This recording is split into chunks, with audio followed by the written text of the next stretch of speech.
Tottenham win again. They win again. Here we stand again as losers. Well, Manchester City 0, Tottenham Hotspur 2. The yearly ass whooping from Tottenham returns again. New season, same old shit. Oh my lord. I just, it is football. We gotta love it. You gotta love it. But yeah, as usual, just for whatever reason, we cannot beat Tottenham. Oh, it's fun. It's fun. It's fun. You just have to laugh. But yeah, no, not a good display. Was not a good display. Not a good display. Um, we're going to be back at the Etihad. That's all I can say. It was a good day out. It's always good to be back at the Etihad. I missed it. I was glad to be there. It's always a long time away through the summer, but just wish it could have been in better circumstances. Well, let's get into these player reviews, shall we? I'll try not to be too negative, because it's still early season, and I don't want to come across as just like, start chucking blames around. I think, it's still early doors. We shouldn't overreact. I feel like some people have already, but yeah. Worst thing you can do is overreact 2 games into the season because you've won one, you've lost one. And you've lost one to your biggest bogey side that you faced in the last 10 years. Because, we lost to these during the treble year. We lost to them 4-0 last year. Well, to be fair, that's the way you got to look at this is. Last year we lost 4-0 at the Etihad at the hands of Tottenham. This season, with a better manager at Tottenham, we've only lost 2-0. So, silver linings. Anyway, let's start from the back. Let's work our way up, shall we? Because I feel like we need to just start with James Trafford. I'm not going to chuck the blame. I think it's his second competitive game for us. I think he made a couple of good saves, like the double save right at the end. The double save at the end, that was pretty good. Both goals, it deflected off him and bounced into the net, the first goal.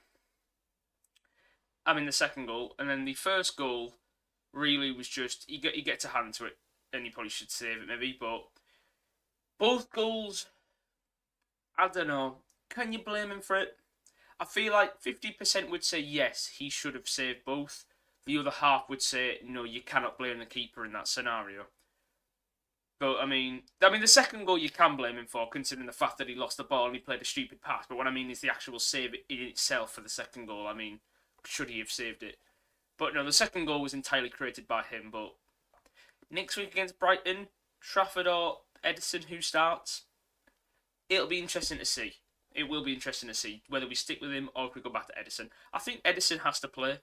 I don't think you bench Eddie for 3 games. I don't think you do. I know he was ill last time.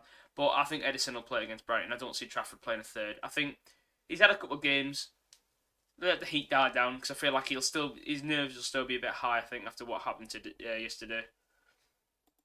But, I'm not going to abuse the lad too much. Again, it's his second game. There's no need. But, yeah, just wasn't the best, really. Wasn't the best, really. You can't really. And he nearly got sent off as well. I've seen the replay. Personally, I think it was probably a red card. He hits the man before the ball. So, I don't know. But it's a tricky one. But, like I say, it's his first. It's his first kind of. Like I'm saying, every year we play Tottenham, we usually have a mistake.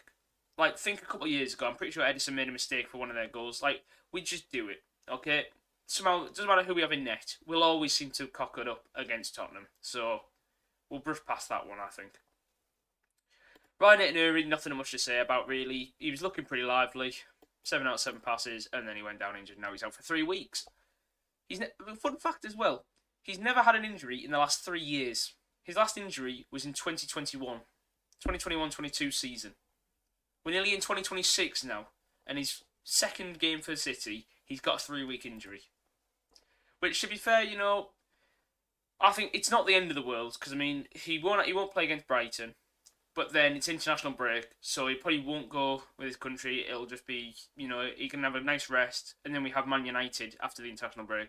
So, I think it's just a 3-week rest, get himself right, Brighton ready for the derby. That's all that matters. So, no worries there, really. I trust Nathan Ake against Brighton or whoever we play. Will Josh could be back then? I'm not sure. Ruben Diaz. I think defensively, trying to think where to sort of how to sort of phrase this with the defence. I don't really think Diaz did too much wrong. I think I mean, yeah, Ruben didn't really put a foot wrong. Really, I'll get to Rico. I think Rico for the I mean, usually when I do the defence, I tend to group them together unless there's an individual error because it's sort of they all work as a unit really. So I like to sort of phrase it more as that. So Ruben Diaz, John Stones, and Rico Lewis. Rico was should have done better for their first goal. Like you see, if you watch the clip, he's jogging. Brennan Johnson's already on his motorbike and he's at the back post before Rico even realises. Like he just sprints off and Rico narrowly makes it. If Rico had started pelting it sooner and gotten back, he probably could have stopped it.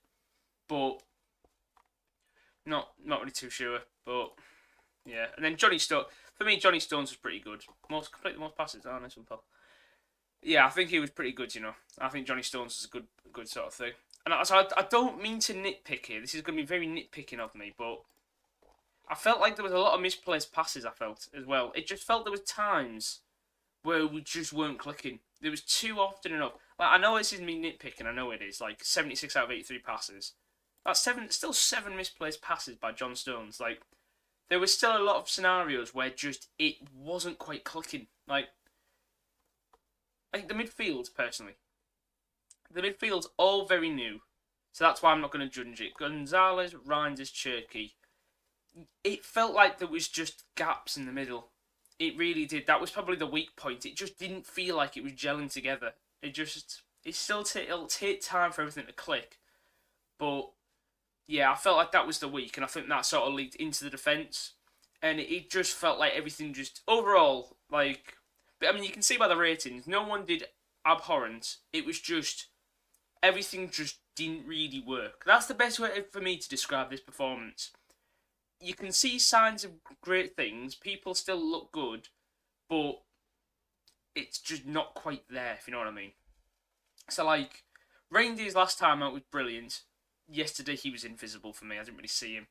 Cherky was pretty poor, personally. I just didn't really see much of him. And then Nico Gonzalez, he didn't seem as strong as, like, a Rodri would. I know it's boots to fill really comparing him to Rodri, so I'm not going to judge him too harshly in that regard. But it did just feel like there wasn't as much of a strength midfield really going on. Then Marmouche and Bob. Bob was pretty good. Bob was showing good signs. Then Omar. Omar wasn't it personally. I don't think Omar was really it. He wasn't at the races really. Wasn't as lively as he usually is. And then he was lively, but it just felt like everything was just didn't quite get there. It's hard to think of the words. I'm not trying to say, oh, he was crap. I'm trying to say it just felt like there was just that extra bit missing that you need. Like when the ball by Haaland to him as well. Like he should be putting those away. The one where he took the shot that rolled across the line. It's little moments like that where you just need that extra bit of magic for them to go in, and he just didn't have that sort of thing for the game. So, I don't know. And then Erling Haaland, can't really judge him too much. I mean, he had one shot in the entire game, really, which was the header from a corner. Which, yeah, by his standards, pretty poor. Just not really. Can you judge the service? Is it one of those games? I don't know. But again, it was just a mediocre performance all around, really, is the best way I can put it. It was just, It was just a classic Tottenham Hotspur performance. Like you take last year, the year before that, the year before. Take it from any season of Pep's last of all of Pep's 9-10 seasons. If you take any performance against Tottenham, it just looks like this. We're just one notch away from being able to beat them. We just look off it. And like I say, it doesn't matter if you've got the best team or this team or the worst team.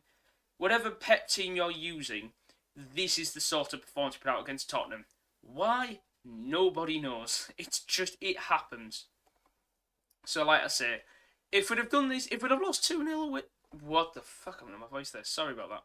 If we'd have lost 2-0 at home to, say... What do you call it? Let's say Brentford or Everton or something. If we do that performance against one of them, then there's issues, then problems. But like I say, given it's Tottenham, who we lose to every single year, you can't really judge it too harshly. And again, I have to praise Tottenham because Thomas Frank's got them set up brilliantly. The press from Tottenham, I've never seen press like it. It was phenomenal. Their pressing was just ridiculous. It had us. It had us in stitches. It really did. I've never seen Tottenham play like that. It was brilliant to see. Like, fair play to them. Like, it was just watching that was just like, wow, they are leaps and bounds ahead of what we're doing. We just looked like we just lacked effort. That was the problem. Whereas they were putting 100% in and they deserved the result. It's not a case of we were bad. It was a case well we were off it, but like they deserved the win. Tottenham. They 100% deserved to be the winners in that match. They fought for it and they got their result. And their team just gelled brilliantly. Porro and Spence, proper fullbacks locking it down. Van de Ven and Romero were just strong, and then Polini Bentancur was just a solid midfield. Like, it was brilliant. And then a great attack as well. So, fair play at Tottenham. You got your annual win against City. Congratulations. Move on. I mean, look at other years, like the 21-22 season, where we beat Liverpool, the Aston Villa year. We lost home and away to Tottenham that year. That was a year where we had no striker and we got 93 points, I think, and we won the league. And even that year, we lost home and away at Tottenham. That's 99 points we could have done if we'd have beaten them. Like, it just happens, you know. We can't judge it off this performance. Give it, like, I think you can only really sort of judge how a season's going after maybe 10 games. But we're 2 games in, man. Just, everyone chill. Everyone relax. We still don't know what our best 11 is. We're still wanting people to gel together, get to know each other. We've got a long way ahead of us. Subs as well. Nathan Ake, I thought he was pretty solid when he came on for Aït-Nouri. I thought it was a good like-for-like sub. I was pretty happy with that. Bernardo and Jeremy. Jeremy looked pretty... He was pretty quick. He was good to see. I was liking that. Bernardo, just not really... Didn't really see too much. Rodri and Phil, however. Rodri and Phil. They were signs of good things. If we can get them back to their best, we're laughing. Because seeing them two play was a joy. You know, it's always a joy to watch them two. And yeah, I couldn't be happy to see them back on, so that was good. Got the stats over here. Yeah, sort of judges the game, really. As usual, we had the more possession. We had the chances. We didn't take them. We didn't really have any clear-cut chances, per se. And Tottenham just had their good moments. Like, the stats don't really... It's a game where the stats don't really reflect what happened. You need to kind of have watched the game to understand it more, because it was just a case of we had the ball, but they were just really, really physical, and they just sort of played really well. Like, look at the defence there. Won 16 tackles. Brilliant stuff. Yeah, just ahead of us in every regard in terms of defence. Their defending was absolutely brilliant, you know. It's one thing looking at stats and seeing all the blue stats, but no, Tottenham's defence was great, and they earned themselves a 2-0 win. So... not much more to really say about that. All we can say is we just look to Brighton now at next weekend. But yeah, a bit of a shame, the result. But again, lads, it's Tottenham. It happens every year. Don't overreact. Crack on and just move on. That's all we can do. Tottenham's just a cursed side for us. You can't let it get you down. You just got to move on, you know. So yeah, we'll move on to Brighton now, who are currently losing to Everton. So... 2-0 loss to Everton, 2-0 loss to Tottenham. We're both wanting to sort of bounce back from that, so it should be an interesting game. It's always a tricky place to go to, Brighton. Brighton away, you know, it's a long journey, so should be a bit of a tricky game, but I think we should be able to do it. If we can get 6 from 9 points going into the international break, that's a solid start of the season, and I'll be happy with that. And then obviously when we get back, we've got the derby, and that'll be the point where we can really set the precedent for the season. If we can beat Brighton, we can come back from the international break, win the derby. That's 9 points from 12. That's what we want to see. So, that's what we look forward to. Don't get too down. A loss to Tottenham. We always expect it. Just move on. So, yeah. I'm still feeling confident. I'm not giving up on these boys. We're going to do well this season. I can feel it. There's good things to come from this team, and I can see it already. You see glimpses. You just got to believe them. You got to keep backing them, you know. That's all you can do. So, yeah. That was the day after review for Man City 0, Tottenham 2. I'll see you for the Brighton one. Come on, City.